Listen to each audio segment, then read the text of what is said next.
Hello, my sweet sisters and brothers. Wow, today is going to be a great discussion. Hello, my sweet sisters and brothers. Today is going to be a great discussion. It is about shame, and this is something that very few people actually want to talk about. But we are going to dive into the spiritual side of things. I am not a therapist. I'm not trained in the traditional version of working with the mind, but I do know the spirit and I know the mind from the meditative aspects and what keeps us limited and what keeps us small. And that's what we're going to be diving into today is the divine spiritual aspect of shame, why it's there, what are we supposed to do with it, and what do we usually do with it. Um, Shame is one of the lowest vibration emotions that you can confront. It is not easy to confront shame, but it is worth it because when you start actually clearing out shame, you create so much space for love to flourish in your life, for abundance. Instead of keeping you hidden in the shadows, you awaken to your fullness and you embody your light and shine it courageously for all to see. And that is a freaking phenomenal thing for anyone to be able to do. So I encourage you to take joy in this practice of looking at your shame. And we're going to see how we do this in very small, minute ways and how we do this in a little bit bigger ways, but how it all is detrimental. No good, almost no good comes out of shame. The only good that comes out of shame, the reason that it's there for us, is to wake us up. It is a call for love. It is a call for healing. When your soul is bringing out shame, or when your ego self is even bringing out shame, it says, hey, pay attention to me. I need your love. I need your attention. I need your support. Okay? So I'm going to do something that I rarely do. I have been thinking about this and processing my own shame for the last couple of weeks, and I wrote copious notes for today. I don't know how it's going to go. I don't know how much I'm going to use them or if I'll use them a lot, but if I'm looking down, it's just because I'm looking at my notes because this is such an important topic that I want you to be able to really tap into how it affects you and to be able to share openly some of the things that I have felt shame about. Now, one of the interesting things about shame is that it is not so much about the actions that you take in this world. That's where guilt comes in. You feel guilty when something that you've done was wrong or comes to the surface or whatever. Shame, on the other hand, is very similar, but it's more about your beingness. You feel as if you are bad. Your actions have resulted in you criticizing yourself. Shame reflects on who you believe yourself to be. And that's deep, man. Like, that's really hard to tell yourself that you are awful, that you're a terrible person. It's not the actions that you've taken, they are very closely related, but that's more aligned with guilt. It's extraordinarily personal. It is truly affecting how you see yourself, how you know yourself to be. Okay, so some of the reasons that we feel shame, all right? Sometimes we feel like we're different. We're just different than everybody else. We're different than the societal norm. We don't fit in. And so we blame ourselves for not fitting in, feeling as if we don't belong. All right, that's awful. Like, I feel like I haven't belonged almost my whole life. And did that do me any good? No, absolutely not. Having shame around who you are keeps you from who you really are meant to be. Yeah? We have shame around sex, right? Like, I had sex when I was 15 for the first time, and I've shamed myself for that so many times. Definitely wasn't married because I grew up in a Catholic church. Didn't really date the guy. I mean, like, we have so many reasons why we should be shameful, or that you did something different with your partner than normal, and so now you're a little bit ashamed of what you did. I don't know. There's all kinds of ways that we can shame ourselves about sex. How many people we've had partners with, how many times a week, or not times a week, a month, a year that we've had sex. So don't worry about those things. Just recognize they are what they are, okay?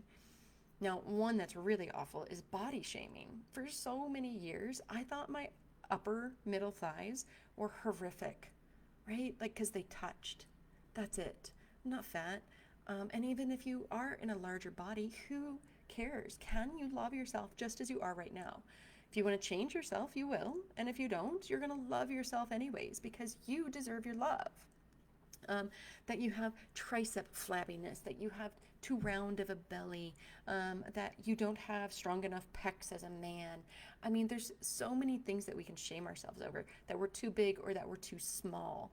It's awful that we have wrinkles, that we have gray hair coming in. All of these things are telling us that we aren't worthy, that we're not good enough. And there is no truth in any of it. You are good enough. You are worthy.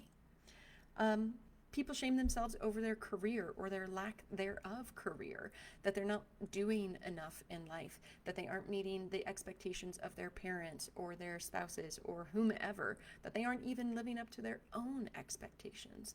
And that brings in a quality of shame that you are not good enough. Failure to meet your own standards can sometimes feel like, well, once I'm in my brand new perfect little house with my career totally set up, then I'm going to be happy. It sounds like a fairly positive statement. I'm going to have all this stuff set up and then I'm going to be happy. But that's the problem. You're waiting for happiness based on things in the material world. Let's just be happy right now. Yeah? It's your duty to be happy right here in the moment with whatever you have or don't have. Oh, I love this one. Food shaming, okay? So people who are of one category of dieting will shame other people or shame themselves. So let me see. What if you... Now, I am not getting into what diet is the perfect diet. This is not a conversation about that. I'm not going to say what's right to eat or what's wrong to eat. But have you ever heard of a vegetarian shaming a person who eats meat? Have you ever been a person who eats meat and feeling ashamed that you should be a vegetarian? Have you ever been a vegan and maybe you really just wanted a nibble of cheese off of your friend's plate that you were having lunch with and you ate it, just a small bite, and then you felt so guilty. You felt so ashamed that you broke your veganism or whatever. Like, stupid. It's just stupid. Eat the things that your body needs. Every body is different. And stop shaming yourself. This is what this whole thing is about, is that these shaming aspects are so stupid. All they do is harm you. We shame ourselves for our parents, that we are ashamed because our children aren't behaving as well as they should in public. We shame ourselves over our race. You shame yourself if you're white because you're white. You shame yourself because you're black because you're black. You shame yourself if you're brown because you're brown, because of your historical, your roots, your whatever. We are all shaming ourselves for our race, and it's fucking ridiculous. Let's all love each other and recognize that the skin color is not the important thing. Not your own skin color, not the skin color of another person. That is irrelevant. Let's look inside and see what connects the deep, beautiful soul that every human possesses. We shame ourselves over the amount of money we have. Like, if you are a spiritual person, you can't have money. You can't charge for your services. You can't make a real living. Or you shame yourself because you are the 1%, and now you feel awful because everybody's telling you that you're bad, and so now you're believing that you're bad because you're wealthy. We shame ourselves for being poor as well. Oh my gosh, we shame ourselves because we don't know enough or because of our education level or our learning. Like, I shamed myself for a long time because I love Sanskrit, but I don't know as much about Sanskrit as other people do. Anybody ever been in that kind of category where you feel like you know a lot, but you don't know anything? And you shame yourself because you should know. That's a good word right there. When you hear yourself saying should, I should know more. I should have skinnier legs. I should eat better. I should whatever. That is you shaming yourself. Okay? Love the saying of stop shoulding on yourself. All right? Now, we attack ourselves. We're impatient with ourselves.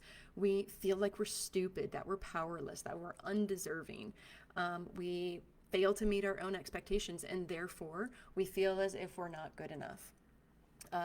We compare ourselves to others or to what society expects of us. Has anybody ever felt ashamed of who they were because you were looking at Facebook or Instagram and seeing all these friends of yours who were so happy and shiny and everything was glowing and perfect in their world, and you felt ashamed because you don't have all your shit together? I've been there. You've been there. We also, like deeper levels of this, feel ashamed because somebody abandoned us. Real or imagined, we felt abandoned and we blamed ourselves. Whether that's because you didn't feel deeply connected to your mother like me, or because your parents split up and one person left and you didn't have the same kind of connection with them. We feel shame because of the abuses that we have received over our lives. And again, we're blaming ourselves, telling ourselves that it was our fault because we were neglected. We must not have been the person that your parents really needed you to be, so that now they neglected you and now it's your fault. That's all shame. Oh, it's awful to feel that and to really honestly acknowledge that those are part of your psyche. That's really, really hard to do. These other things, some of this is surface level, like the food shaming. But really, all of us do this freaking all the time, and it's time to stop, because there is no love in shame. Another thing that we can shame ourselves over, which is ridiculous, is our deep yearnings. Our soul calls out to us and says, mission. You need to do this. And you say, oh my gosh, I feel that. That's amazing. But then the ego part of you says, who are you to do that? You can't do that. Why would you be able to do that? You don't have the education. You don't have the willingness. You don't have the funds, the resources. You don't have any of it. And so we shame ourselves for our dreams. How harsh is that? If you shared your dream with somebody, you want them to be excited for you. And that's what your soul wants as well. It wants you to be excited for the mission that you've been put on this planet for. It wants you to walk forward in beauty and in grace and in abundance. But when you neglect your soul's desires, your heart's deep yearning, you are shaming yourself. We feel inadequate. I mean, how many of you have felt inadequate in your life? It's awful. It's a horrible feeling to feel like you just aren't good enough. And you are good enough. That's what I'm here to tell you today. You are good enough. Shame colors how you view yourself and the world, and it is freaking contagious. I mean, everything is blowing up right now in America because of race. Because of race. That's it. Just because of race. And why can't we love each other? Why can't we love ourselves? Why do we have to feel bad about who we are? Because if you feel bad about who you are, you want other people to feel bad about who they are, so that they can mirror that image back to you and confirm that it's okay to feel bad about being who you are. And when you do that, it exponentially spreads, and we've seen this. Why do we need to push each other away? The healing can only come when we come together. Let's come together, people.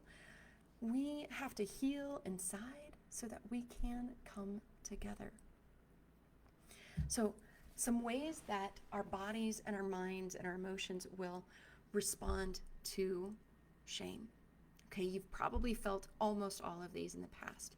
When you're starting to feel ashamed of something, ashamed of how you showed up at a work conference or a meeting, just an online meeting, you want to hide. When you show up and you're not your 100% self, and you feel like you have to pull back because your family doesn't accept you, you want to hide. All of us have hidden from life at some point or another. You don't want anyone to find out what you are ashamed of. We conceal our shame and we hide it deep within, and we bury it thinking that that's going to get rid of it. But sweeping your emotions underneath the rug never gets rid of it. Okay, we've got to face these. Others might find out what you've been hiding, and that creates more shame. Oh my gosh, if you feel like, what if somebody finds out? Then that creates another level of shame. People become ashamed that their original shame is caused by a trivial matter, right? Like something so stupid. And the more trivial the cause of the shame, the more shameful it becomes to even acknowledge that it's what you feel ashamed about. This is what Leland R. Beaumont from the emotionalcompetency.com says. And it makes utter sense. Most of us have deep shame that's like freaking buried and it's hard to access. But we're shaming ourselves every day with just these really small things. Like one thing that I shame myself is, well, I'm a spiritual teacher. I shouldn't drink any alcohol. But I really enjoy having a beer at the end of a long day. And I've been shaming myself for this over years. Like, it's okay. I just have a beer. I'm not overindulging. It's whatever. And I didn't even want to admit that to most people for a really long time. Like, I'll drink, yeah, but then I don't. Anyways, it's ridiculous. Like, I can't even tell you how ridiculous it is because I'm ashamed of it still. And when we recognize how stupid our shame is, we just want to cover it up more and more. It's a negative cycle that just gets buried and buried and deeper and harder to deal with.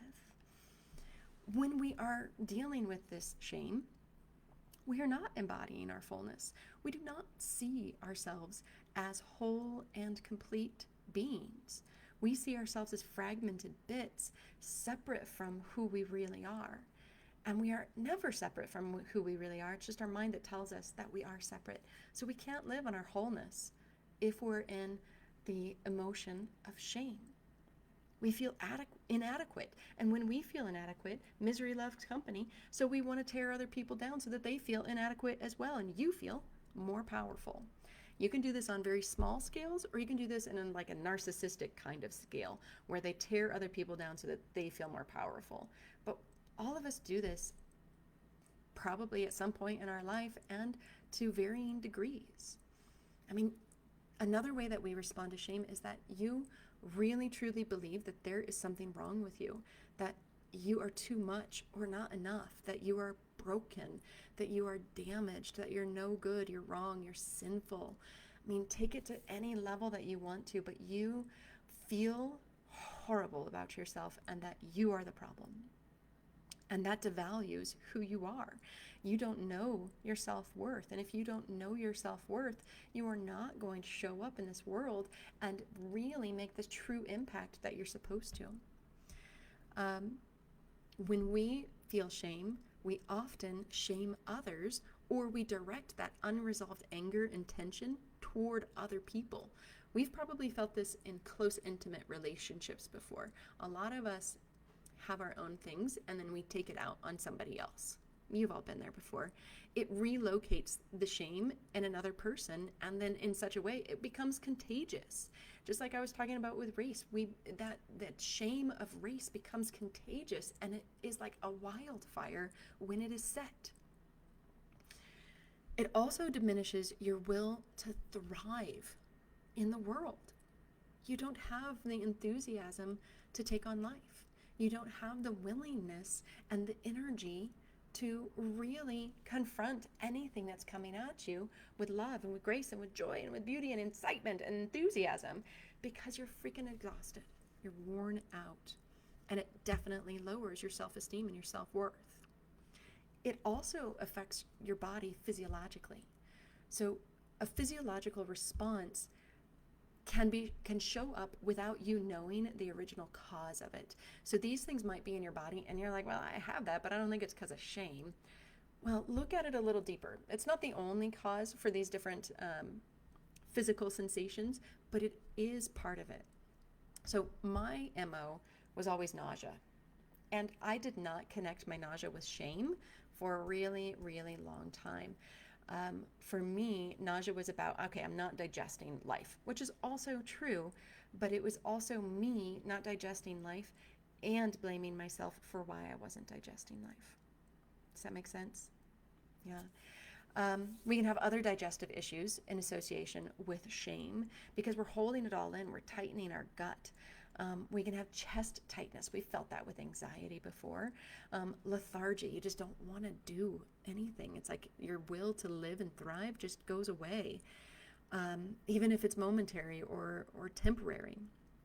You can have over inflammation, which causes chronic diseases. You can have reduced immunity because you're not acknowledging and healing your shame. You can have a physical sense of shrinking, making your body actually smaller because you are ashamed. And just think about like a kid who's being bullied. And bullies are really good at tapping into what causes people shame because they're not dealing with their own shame.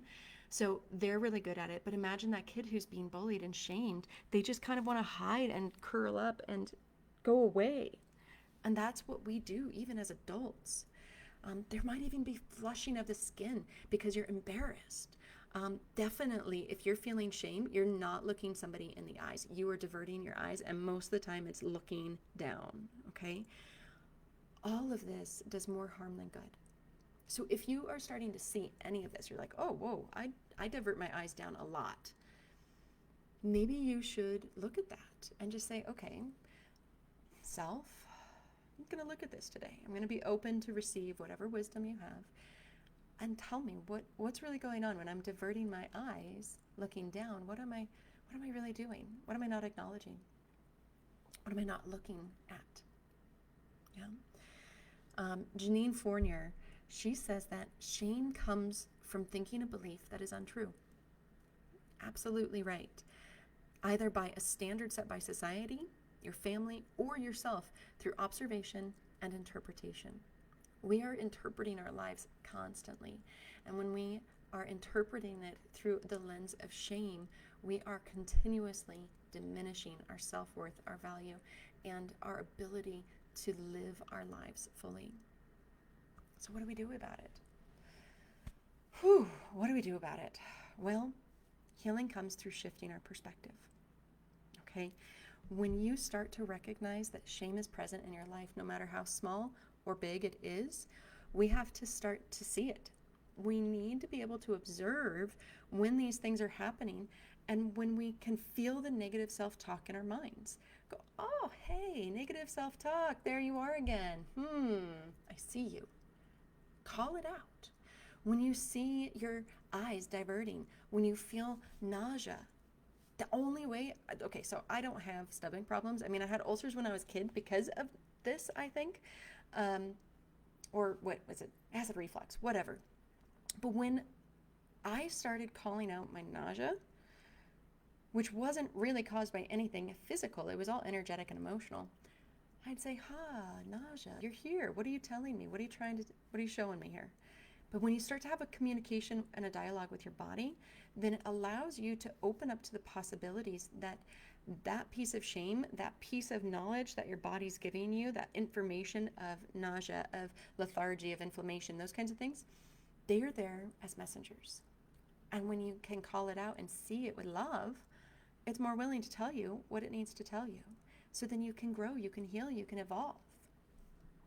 But it really is calling yourself out and being honest, truly seeing when you are shaming yourself or when you're shaming others. It's not necessary. It is harmful to the self. You are where you are right now, and you are doing your best. You are doing your best. And if it feels like you're not doing your best, then you can choose to do more. And if it feels like you're doing too much, then you can choose to do less. And it's all a choice. You have autonomy here. Every time you see your shame, you have got to not just see it, but acknowledge it. There you are. Hi, shame. Ooh, I feel that in the chest. Ooh, I feel that shame right here. Acknowledge it. When shame surfaces, it is an opportunity to heal a wound from the past. And that's what this whole spiritual journey is. Healing the wounds from the past and treating yourself better than the past ever did or anyone else ever did. Really loving every part of yourself. Loving yourself. And that's what it's really calling for. It's calling for love. Shame is a deep call for love. And we can love by forgiving ourselves. We can love by forgiving others. We can love by being honest, really, really honest with ourselves and seeing things in us more clearly. It is imagining, like, if you have a hard time with this, like, imagine that if you had a friend come to you and they were telling you what they were ashamed about, how would you respond to that friend? You wouldn't be like, "Oh, you stupid idiot. What are you doing that for? That's just that's irresponsible. That's not true. Blah blah blah." You wouldn't be hard on them. You would probably give them a hug and say, "Oh, honey. Oh, honey, that's not true. Oh, I feel what you feel, but it's not true. What can we learn from this? How do we heal this? How do we come to terms with this? Because this is not your truth, honey. I know you, and I know that this is not who you really are." What if we did that to ourselves? Why do we need to be so hard and critical to ourselves when we can be so kind and loving to others? We deserve our own love and attention, affection. And then really just let yourself feel it and acknowledge it in your body. Let it be there. Shame gets repressed a lot, okay? And when we repress it, we're ignoring it, we're shunning it, shaming it even more. But by allowing it the space to be there, by acknowledging that you feel a sense of overwhelming shame in your belly, and you're just there with it and you're not judging it, it gives it space to come out into the light and to be given back to the divine. The divine can do with all of our junk, like turning manure into the soil, like, right? It's fertilizer to the divine. So give it back. You can release it. You don't have to hold on to it anymore. And when someone tries to shame you, now this is probably the hardest thing I'm going to offer you today, is when someone tries to shame you, it is their subconscious calling out to you for guidance, for love, and for support. And it is your job not to give negative energy back to them, not to reflect exactly what they gave to you back to them, because that's what they really want. They want to be confirmed that this is a real thing that they're dealing with and that this is real for them and it's absolutely not made up or not a thing that they can heal, right? They're so tied up in that story. But they're actually subconsciously asking you for help, for compassion. They need your light and your spirit. They need you to reflect something different back to them. Okay, so if you have somebody shaming you about race, don't buy into it. Love that person. Let them know that they are loved.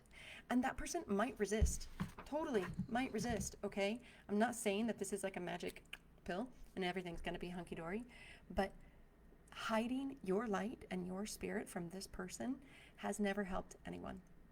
And it has definitely never helped you. That person needs you to be all of you. And it takes courage to be all of you. It takes you knowing yourself more fully and loving who you are fully. This is not confrontational. This is compassion and love and forgiveness. Okay? If we have racist members in our family, this is not a time to blame them and to shame them even more. This is a time to understand that they grew up in a different time and that they have a different view of the world, and yet you can love them because you can see beyond that.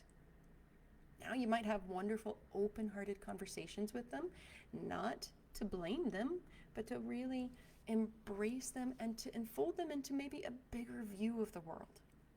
All right? That is okay. But if you can't change them, that's okay too.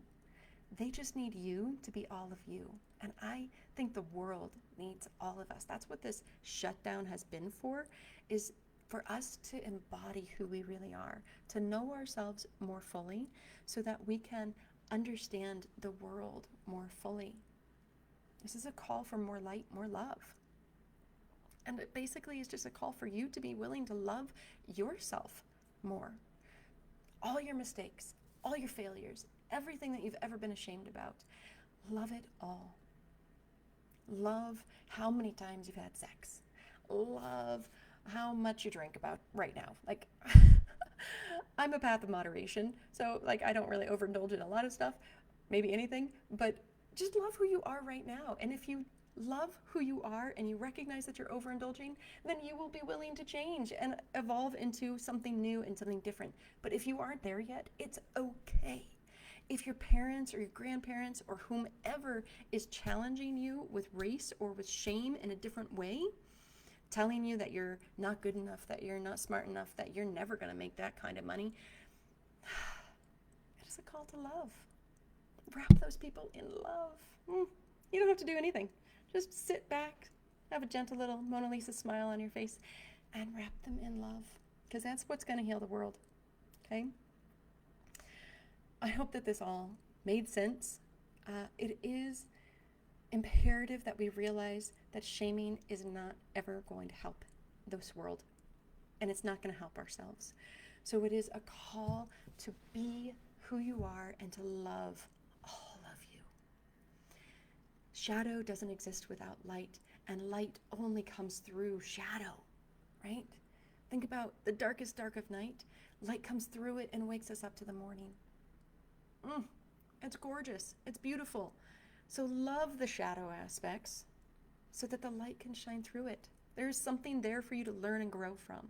And if you really want to learn and grow even more, I have an amazing program available. If you're a woman specifically, I don't have a men's program yet. I will eventually, but a women's program is phenomenal, and I invite you to watch this amazing webinar that I've created. It's a totally free webinar so that you can see who you are, so that you can understand that you can have it all. You can have a holy spiritual life and an abundant material life too, because you're not getting attached to the mindset of holding on to things for happiness. You see the vast possibilities. So if you would like to take part in that, I'm going to share the link in the chat here today. And I really want to just say thank you. Thank you for taking the time out of your day to watch this and to maybe open up your eyes to a different perspective of who you are and how you're shaming yourself or others, even in the minutest ways, and giving you some tools to be able to open up to those possibilities and clear out some of that which holds you back from your fullness. All right. So much love to all of you. I would love to hear what you think about this, so please leave your distinctions in the comments, because there's so much information in this world that it's easy for us to feel really inspired and really tuned in right now to what we're feeling. But there's so much information in this world that when we go out back to the rest of our days, we forget. So write down those distinctions in the comments and share what you learned and share what you want to do to help really embrace yourself and love yourself more fully. All right, sisters and brothers, love you. Talk to you soon.